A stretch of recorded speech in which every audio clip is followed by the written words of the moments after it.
Remember that genocide is America's greatest philosophy. Even the Germans adopted it. Same happened with Fort Greene. They saw it, and they wanted it, and they took it. You see, what they did was they brought us in to babysit the real estate, kind of, sort of, just to watch over it until they were ready to implement their plan. And we just sat, and we sat, and we sat, and they waited and waited. And then when the opportunity hooked, I would say about 1982, 83, they decided to start their 30-year quest. And here we are now in 2017, 2018, and this is what it is. It was, I would say, about 30, 35 years in the making.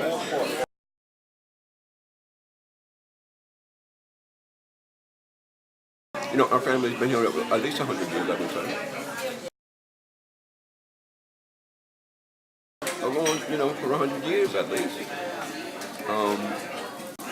Originally they lived in Dumbo, and then they moved over here in 1953.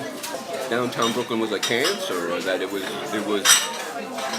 just full of drugs and drug addicts and you know, people that just lived unnecessary lives. It's just a whole bunch of bullshit.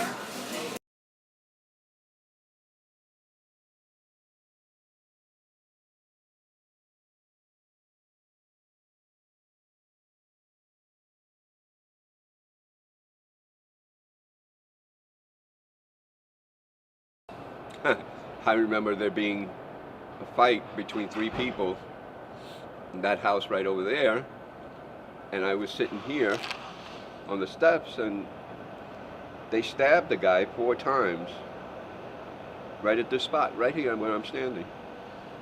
And it must have taken Brooklyn Hospital, which is right there, an hour and a half to come and get the guy. So you tell me if that wasn't a plan of destruction for the people and the neighborhood. Because people wanted out. You got to remember, people wanted out. Nobody wanted to be here. All that post-World War II generation and those people, they didn't want to be here.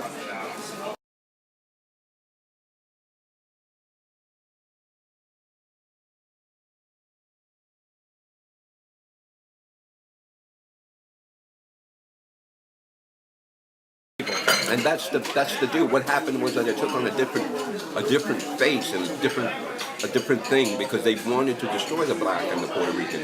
So drugs and alcohol were the perfect way to do it. You know, when I look down here, I think of how some children had you know, big fields and stuff to play in, and this was our playland, if you want to say. We had basketball. Over on this side, we had a couple of hoops. We had the handball court, which was actually just a wall. When you talk about, you know, in history, people talk about holy grounds and places of shrines and stuff, and this is it, right here. There was a place, it was a theater called the Albee Square, and it was, out of all the theaters on the planet, this was one of my favorites. I mean, I got to see James Brown in the summer of 1973 with the Famous Flames, Lynn Collins, the JBs, all in one afternoon. It was just absolutely wonderful. It was almost like the Great White Way, where people would just all meet here without any problems or without anything happening. It was just people just enjoying what was going on. But like we say, it's the destruction of the community for commerce. I just don't get it. But this is what we got. I don't know. It was a great neighborhood to grow up in, no doubt. Yeah. Gentrification is just a kind of word for genocide and ethnic cleansing. God bless America.